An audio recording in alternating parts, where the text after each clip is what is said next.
Hello and welcome to the Innovation Showroom. I'm Dennis Scannell, President of Formost Fuji. Since the early 1960s, Formost Fuji has been at the cutting edge of technology in both horizontal wrapping and bagging. We're here today to talk about our plans for IBIE 2025.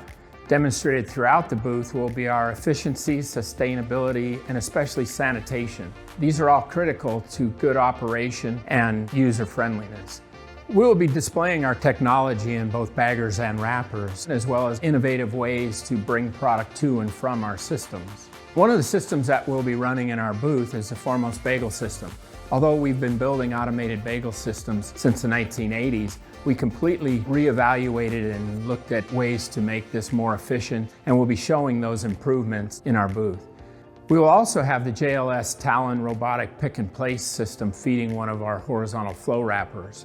This system will demonstrate the ease of interface between robotics and flow wrapping.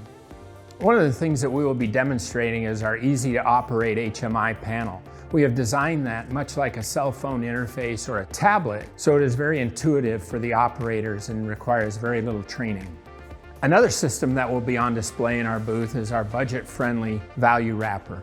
This machine was designed specifically to reduce costs, but also to offer the same great features that you can expect in any Formost Fuji wrapper. We look forward to seeing you at our booth number 1500 in the West Hall this fall. If you would like to make an appointment, you can email us at sales@formostfuji.com or give us a call and we'll set up an appointment.